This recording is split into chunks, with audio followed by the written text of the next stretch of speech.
heads are at, and I want you to direct the narrative. So, think of a question and ask me. And don't be afraid. It could be stupid. There's no such thing as really a stupid question. Anybody, come on. Nobody? Guys are in the car with me. Am I intimidating? Go for it. How many days of the year? You mean off season? Yeah, because obviously he's playing. Okay, well, usually they take, most of the big leagues, Chris alike, would take,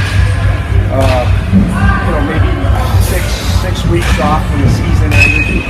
So he would go from mid-November, kind of very light, building it up into January after the first year where he'd be working out every day. So, his weight training and his conditioning would be separated in upper half, lower half stuff. 3 days, a day off. So 3 days on the lower, 3 days on the upper, a day off. Cardio, all that stuff. He's not an animal in the weight room. He's more focused on strength and conditioning and flexibility. Baseball's a skill sport. You want to learn the skills that are necessary. You used to say 90% of the game's mental and the other half's physical. And it is true, we should be spending the majority of our time learning the mental aspects of the game. Now, I'm gonna weave and bob all over the place in my narrative. So you gotta bear with me. There's a lot going on up here. Okay. Sometimes it comes out very organized, and sometimes it comes out, scatterbrained. But what comes out, take it to heart, okay? Because there's a lot of experience going on. First, I'd like to, let's get into the question going too, because it's gonna all tie in. Okay?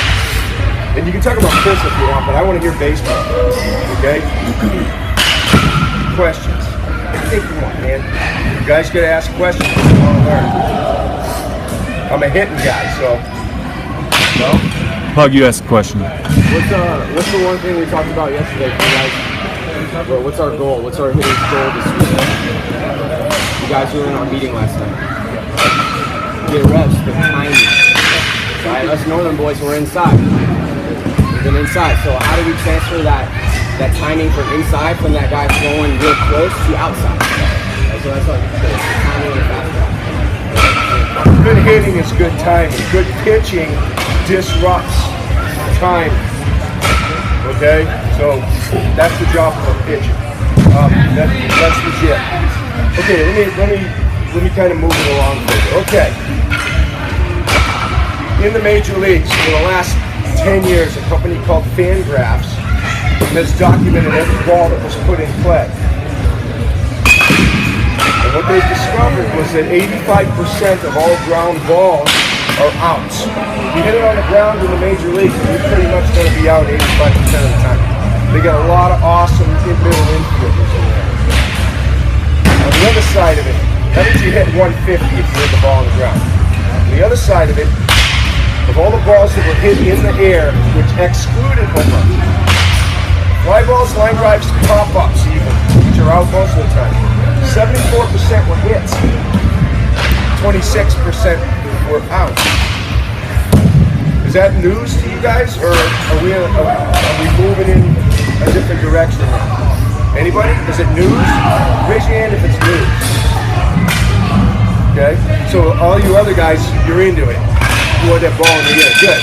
When I worked with Ted Williams back in the 80s, when I was in the minor leagues with the Red Sox, and I had his book, and I read it, but it didn't talk to me. I'm his book talking to you right now. Plus I had worked with him too, so I get a pretty good idea what's going on up here. Okay, so the number one thing with Ted was hit it hard and hit it in the air. That's how you beat a shift. Hit it hard and hit it in the air.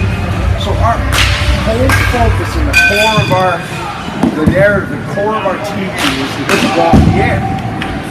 Well, others maybe it's changing dramatically, guys, in the big, and it's good for you. Okay, but there's still a lot of other people holding on to the old stuff out there. The ball on the ground to the right side, hit the top of the ball.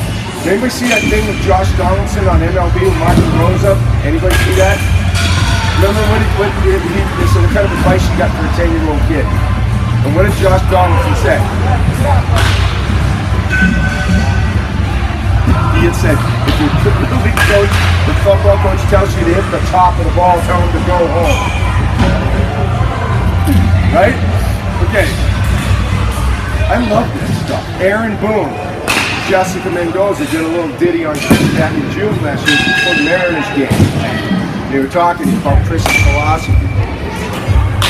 And Jessica Mendoza was talking about me a lot, how my influence and Ted Williams' influence. And then Aaron Boone was talking with Dan Shulman, in the booth, and Jessica. So what do you think about that?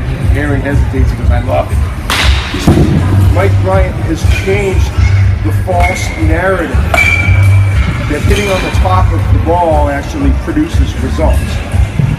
Folks, guys, listen, there's tragedy going on in the baseball community right now. It's of epic proportion. It's starting to change, but we have wasted generations of talent. Unbelievable. I am serious about this, and I am totally passionate about this, okay? Coaches that do not get informed about how to hit properly, meaning there's only one way to hit, guys. One way to hit. There's not always more than one way to hit. No. It's wrong. One way to hit. Like a major league hitter hits. You have to think what they think. You have to do what they do. You've got to practice what they practice. If you want what they have, which is to fulfill your dreams of playing Major League Baseball, you have to do what they do.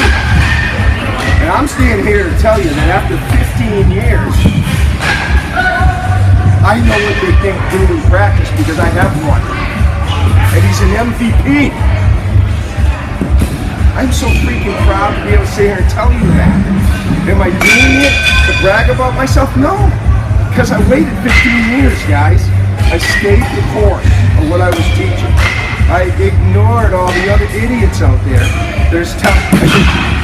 In a very respectful way, I said, do not. To Chris, I said, be respectful of your coaches. I never interfered. And he would go, and he would just go, that means turn it off. When they started this, knob to the ball, elbow down here, they started all that stuff with him. Chris just went, he knew, Chris knew. He's been trying to hit home runs since he was 5 years old. Let me rephrase. He's been trying to hit it hard and hit it in the air since he was 5 years old. And I am telling you, these things I'm going to tell you today, it's going to change the way you think. Why? Because the most important thing in hitting is thinking. Yogi Berra, 9% of the games never. You need to be taught how to think properly, not how to play. Because you guys have talent. You have talent. And the only way you're going to get and be able to realize your full potential is to become a critical thinker. Trust me, but verify me. Okay? I checked my ego at the door a long time ago, and you want to know why? Because I am a walking, talking Shakespearean tragedy. Okay? I had more tools. Dude, really. More tools than anybody on the planet. Okay? I could run.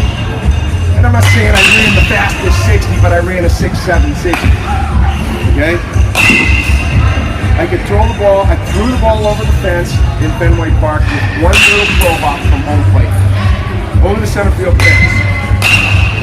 I hit balls measured, not estimated, measured at 550 feet.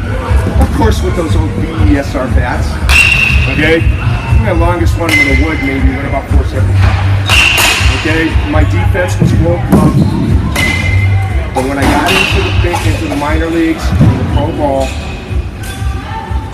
I didn't have the training to deal with that level of competition. It was all done in natural talent. Nobody was there to teach me how to deal with failure, okay? How to practice properly, how to think.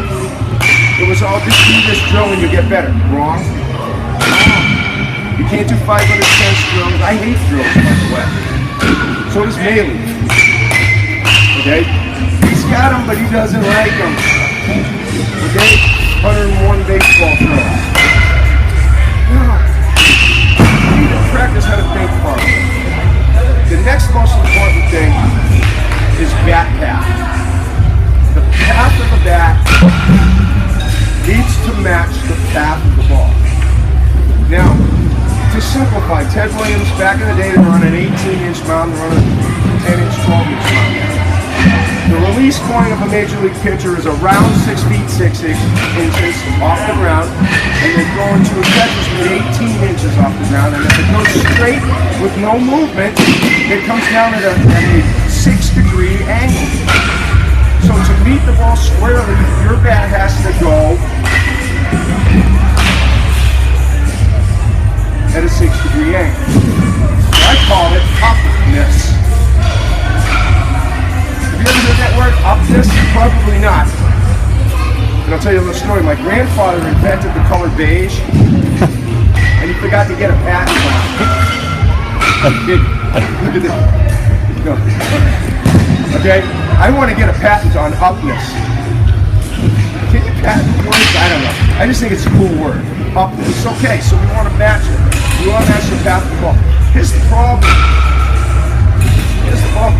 Pitchers, major league pitchers are very good at making the ball go horizontal movement and vertical movement. Tap, which creates more angles. This way, this way, this way. So, you need to focus on angles. Now, how do you focus on angles? What's that word again? Think. Think. And what do they tell you? You're thinking too much. You're thinking too much. Look, I'm going to tell you something, guys. I am so rock solid sure about what I'm telling you right now that I don't care if somebody says something stupid like don't think too much, and I don't care if it came out of Jim Tomey's mouth or any other Hall of Famer.